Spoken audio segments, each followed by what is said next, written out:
السلام عليكم. معاكم اخوكم عماد، ودي برضو دردشة تانية، بس المرة دي هتكون مفيدة للناس كلها، بالذات الناس اللي هي عايز تشتغل على عربية. اوكي. آه العربية من وجهة نظري انا شيء اساسي في امريكا وفي اوروبا، ويمكن حتى في مصر كمان. يمكن ما اعرفش، واخد بالك؟ يعني انا مش قاعد في مصر، ما اقدرش احكم بالظبط لان السواقه غلسه شويه. بس العربية دلوقتي هي اللي تعمل فلوس، يعني بصرف النظر انت شغال ايه او شهادتك ايه. اوكي. يعني في 50 اب، الاب ده بيعمل ديليفري. الدليفري ده عبارة عن ايه؟ يعني بتاخد مثلا بضاعة توصلها للناس محل. دي اسمها ايه يا ربي؟ دي اي اتش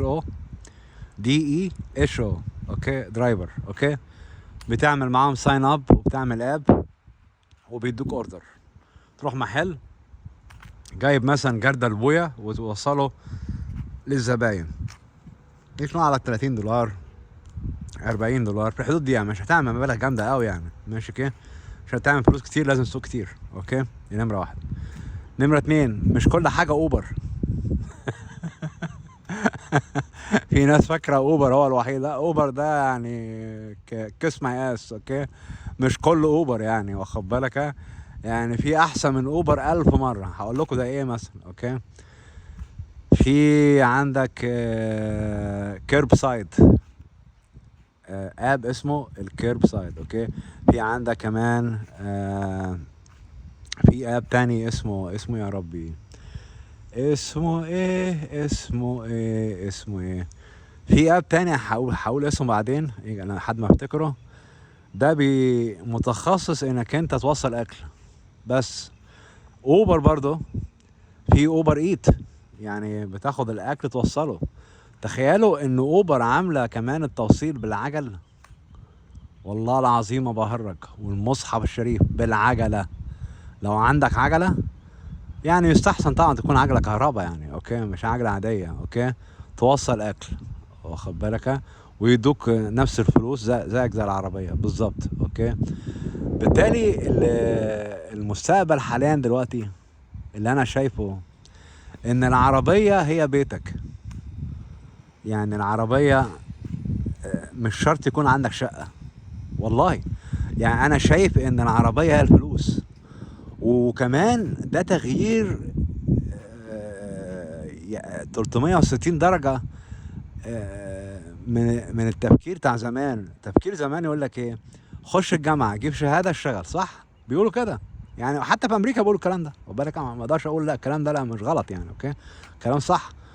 بس حاليا دلوقتي الموضوع ده بيتغير، في تغيير رهيب جدا. اوكي، التغيير الرهيب ده ان دلوقتي كل الشركات العالمية وكل اصحاب المشاريع في امريكا بالذات، واخد بالك، بيستخدموا الناس اللي عندهم عربيات، وعملوا ديفلوبينج اب. الاب ده اللي هو زي الاب انت بتنزله، زي اب اوبر او ليفت او اي حاجه، اي اب والسلام. اوكي، الاب ده بتوصل بيه طلبيات اكل، معظمها اكل. في اب تاني اسمه ديسباش ده تاخد مثلا حاجات، بضاعه توصلها. اوكي، لوكال، يعني في المنطقه اللي انت قاعد فيها. انا قاعد مثلا في اورلاندو، اوصل بضاعه لاورلاندو. اوكي، ويدوك على حسب الاميال وعلى حسب الساعات اللي انت او الدقايق اللي انت بتسوقها، بتطلع من بين 30 ل $40 حاجه ده كده يعني. اوكي.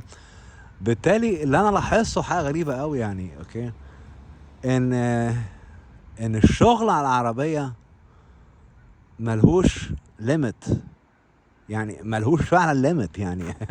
يعني انا لما فكرت اجيب عربيه، قلت يعني انا مثلا ايه، في الظروف المرضيه اللي انا مريت بيها. اوكي، بالتالي اخدت اجازه مفتوحه من شغلي، واخد بالك؟ لو انا كان معايا عربيه في وقتها، كنت عملت فلوس. مظبوط يا جماعه، يا جماعه الكلام ده، وكلها كاش يعني، كلها جايه على البنك بتاعك. اوكي، فلوس هدخل دخل يومي لا يقل عن $100، لا يقل، لا يقل، ممكن اكتر، بس انا هتكلم بتواضع شويه. اوكي، هقول مثلا 100 في اليوم. اوكي. بالتالي اللي بيحصل دلوقتي ان الاب اللي انت بتشتغل عليه ممكن تشتغل على كذا اب.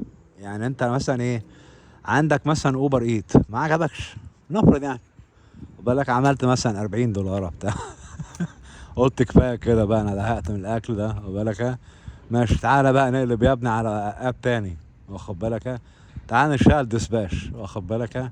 الديسباش طبعا واخد بالك يقول لك جيب بقى ده ومش ده، هو هيقول لك يعني على الاب يعني، واخد بالك.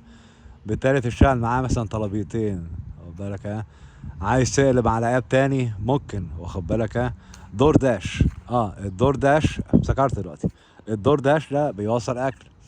الدور داش ده ممكن تشتغل معاه، يبعت لك طلبيه على التليفون بتاعك. وانا بنصح بقى كمان الناس اللي قاعده في امريكا بقى، ايه اللي انت ممكن تستثمره في حياتك؟ حاجتين: عربيه تكون كويسه على الجهاز، وانا قلت قبل كده 50,000 مرة جيبها جديدة، اوعى جايبها مستعملة، علشان لو العربية باظت منك الضمان يصلحها. اوكي، انت معكش فلوس كتير، انت لسه بادئ. بالتالي ما لو انت لسه بادئ محتاج توفر فلوس، واخد بالك. بالتالي جيب عربية جديدة بالضمان، انتهت. هيكون القسط 350 او 320 حاجة كده، شغلك هيطلع القسط. اوكي، ده نمرة واحد.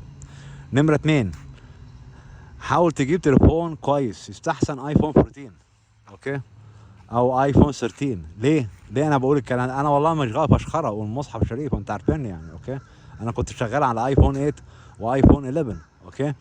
بس اللي بيحصل ان ما كل ما يكون التليفون الجودة بتاعته عالية، ويكون شركة التليفونات الخط بتاعها على اعلى جودة. والناس تسألني ايه شركة التليفونات اللي هي اعلى جودة؟ شركة واحدة، فرايزن. تجيب فرايزن، البيل بتاعها عالي، ما اقدرش اقول ان هو رخيص، اوكي. يعني فرايزن بتتكلف في الشهر حوالي كام مع التأمين التليفون والكلام ده، لان انا جايب تليفون منهم، اوكي. يعني هدفع لي 120 او 130 في الشهر، واخد بالك. بس لما بقف في الشارع الانترنت بتاعتهم في منتهى القوة، يعني رهيبة الانترنت، اوكي. يعني ممكن انزل افلام عليها لو حبيت، واخد بالك. وبعدين من الصعب قوي انها تتقطع. جربت شركات تانية رخيصة زي مترو بي سي اس والحاجات دي كلها، تي موبل، زبالة يعني، مش جامدة قوي يعني. حقيقي انا كنت بدفع في الشركات دي $50، بالمقارنة ب$120 ده $70 زيادة. بس ال$70 زيادة دي ممكن تجيب لك فلوس. نبقى انت في منطقة بعيدة وما عندكش اتصالات، هتعمل ايه؟ هتجيب شغل ازاي؟ مش هتعرف، بالك. انت محتاج كونكشن كويس. التليفون الجديد ايه فايدته؟ ان هو بيلقط السيجنال بتاعتك بتيجي بسرعه على التليفون، بالك. وبالتالي من السهل جدا انك انت تعمل عليه شغل. بالتالي انا بنصح الناس اللي هي بتعمل بيزنس والكلام ده على عربيه، ومش عيب خريج جامعه او مش خريج جامعه، مش مهم الشهاده، بالك، كلنا خريجين جامعه يعني، اوكي، تمام. انك انت تحاول بقدر الامكان تجمع اكبر قدر ممكن من الكاش عن طريق الشغل، واخد بالك. شغل بقى شهرين 3 4، الفلوس اللي تعملها حطها في العربية، خلص حقها. الناس تقول لي ايه حوشها؟ لا، حوش مين يابا؟ لا، ادفع العربية معايا. ما تحوش مليم احمر. لو وراك ايه بالذي هقول انا عايز اجيب بيت، عايز اجيب، بلاش تجيب بيت دلوقتي، اجله دلوقتي. خلص العربية الاول، تمام. خلص حق التليفون الجديد اللي انت جايبه، تبقى انت ايه، دابت فري، ما عندكش ديون.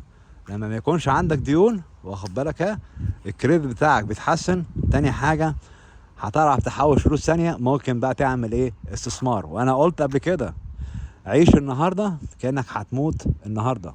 معنى صح ايه؟ ما تحرمش نفسك من حاجة. عايز تاكل روح مطعم كل، عايز تجيب اكل ما توفرش يا جماعة، اوعى توفر، واخد بالك.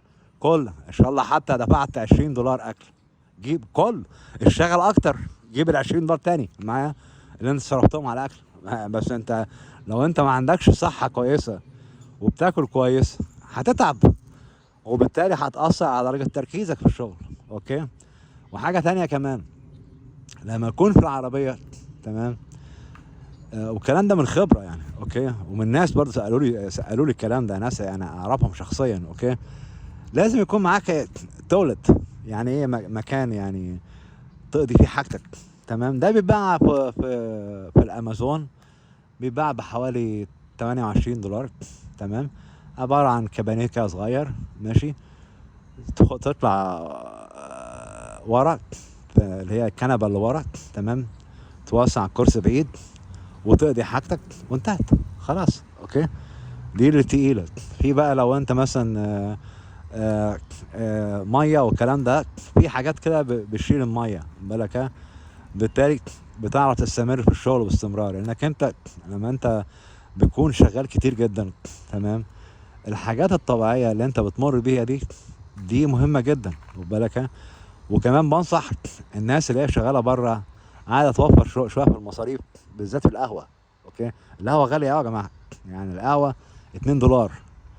لما انت بتكون راكب عربيات، تمام، غصب عنك هتدخن وغصب عنك هتشرب قهوة، الاتنين مع بعض، خد بالك، انك انت عايز تفوق، تمام.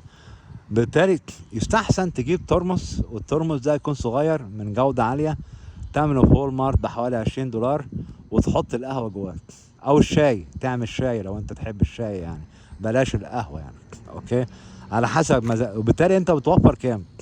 انت بتوفر $2 في كل كوباية، بمعنى صح، $2 في كل كوباية.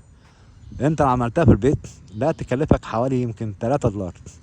تعمل كام كوباية؟ هو بيقول لك الترمس فيه كام كوباية، يعني الترمس اقل حاجة الصغير 7، الكبير 10 او 12، تمام. بالتالي هتوفر كتير، واخد بالك. وفي نفس الوقت مش شرط تقف بقى في محل وتجيب قهوة وتبهدل نفسك والكلام ده كله. حاجة تانية كمان مهمة، انك انت لما تكون شغال على عربية لازم تعمل جدول. يعني ايه جدول؟ الجدول بتاعك انك انت نفرض انت شغال الصبح، وانا افضل شغل الصبح طبعا، اوكي. شغال الصبح، نقول مثلا بدأت الشغل الساعة 8 معقول يعني، نقول 9 اوكي 9. انت عايز تشتغل كام ساعة؟ الليل بيجي حوالي الساعة 6 الدنيا بتليل. لو انت مش عايز تشتغل بالليل، في ناس كتير كده يعني ما بتحبش الضلمة وما بتحبش السواقة بالليل والكلام ده، تمام.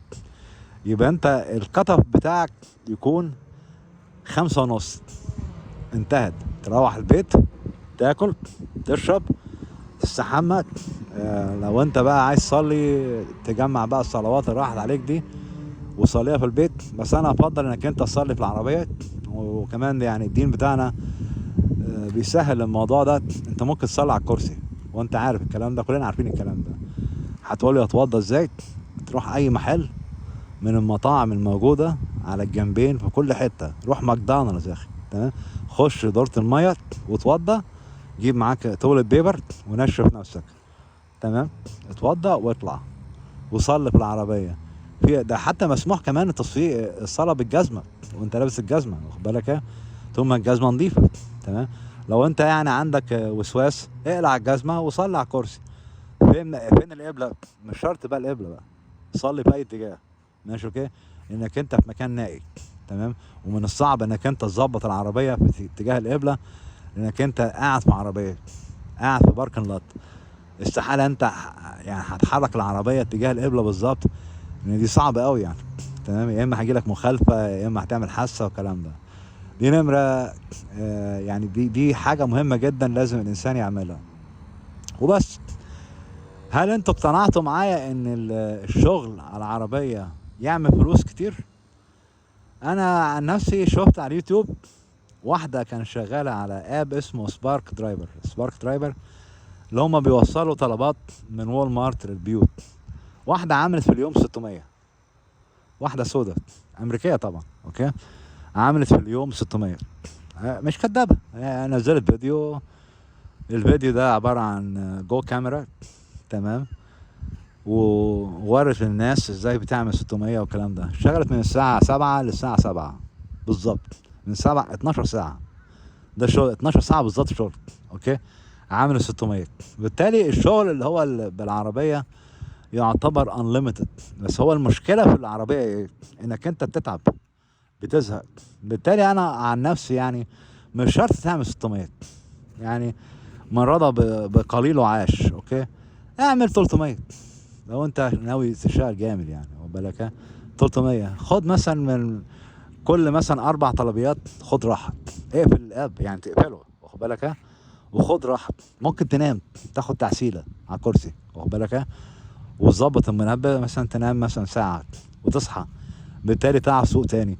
والميزة في امريكا يا جماعة، يعني انا مش قصدي اقول حاجة ضد مصر يعني، اوكي، الميزة في امريكا انك انت تنام في العربية في اي منطقة، محدش يسرقك، محدش بوليس هيبوخ عليك والكلام ده، انت قاعد هنا ليه بتعمل ايه والكلام ده، مفيش الكلام ده، خد بالك؟ ميزة في امريكا، بلد الحرية. عايز تنام في العربية، نام في العربية، اوكي، طول ما انت راكن العربية في مكان صح، ماشي، مش مكان غير ممنوع فيه الركنة، تمام.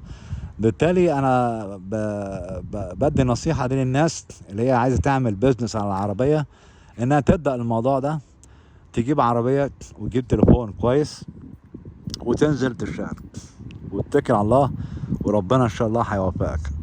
وانا عن نفسي شايف يعني ان الشغل ده احسن ما تشتغل ب$20 في الساعة، بأمانة والله.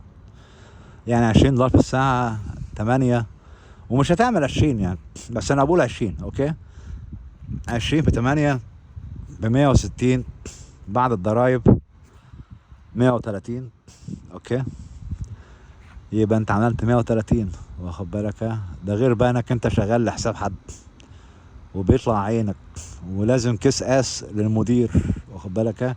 والمدير يكون راضي عنك، واخد بالك؟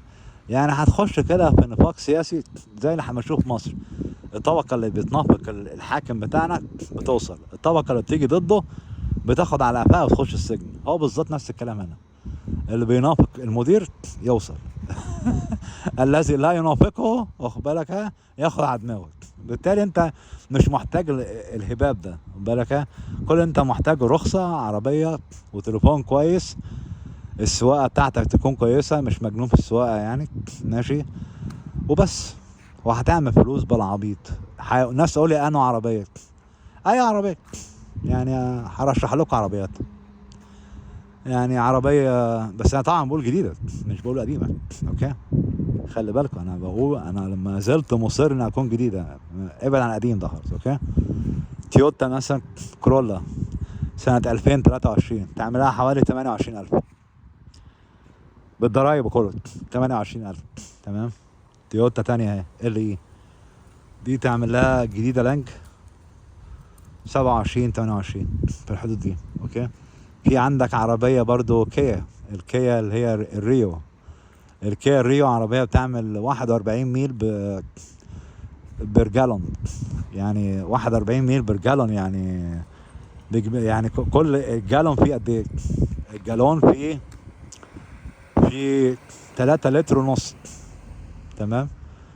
لما انت تعمل 41 ميل معناها بتعمل 90 كيلو على الجالون، 90 كيلو، اوكي.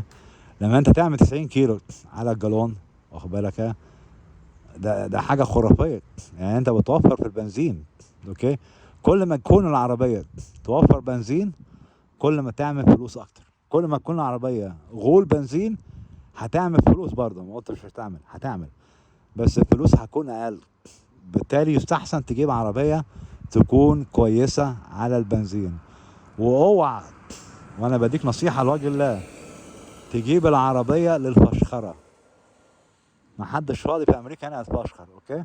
جيب العربية عشان تشتغل بيها. انا بقول عربية جديدة، وبتكون سعة الموتور 1.6 حاجة ده كده، 2.0، عشان الموتور ما يسيرش جاز كتير، اوكي. مش عشان فشخرة بتاع، انا بقول كده عشان تعمل فلوس على العربية. بالتالي ده رأيي شخصي وانتوا حرين فيه طبعا، وبالذات الناس اللي قاعدة في امريكا هنا والكلام ده. في ناس تحب تشتغل عند ناس، وفي ناس تحب تشتغل لحسابها، وانا شايف ان المصريين اغلبهم بيحبوا يشتغلوا لحسابهم. بالتالي لو انت عايز تشتغل لحسابك، لازم يكون معاك الحاجات دي وتنزل بقى. واعمل حسابك انت هتنزل من البيت، اوكي، معاك الزوجة بتاعتك او مراتك يعني، او ولادك او اخوك او قرايبك، يعني انت قاعد مع حد، اوكي، لازم يعرفوا انهم مش هيشوفوك لمدة 10 ساعات في اليوم. كل حاجة بقى تتأجل. بعد 10 ساعات محتاجين يجيبوا اكل من بره، محتاجين يعملوا كده كده كده، يستنوا بقى. الشغل اولا، العيلة ثانيا. اوعى يا جماعة تقول العيلة اولا الشغل ثانيا، الكلام ده اهبل. يبقى انت كده مش هتوصل في امريكا نهائيا، بالك ها. حط الشغل قبل العيلة، ولازم العيلة تكون متفاهمة طبيعة شغلك. والسلام عليكم ورحمة الله وبركاته.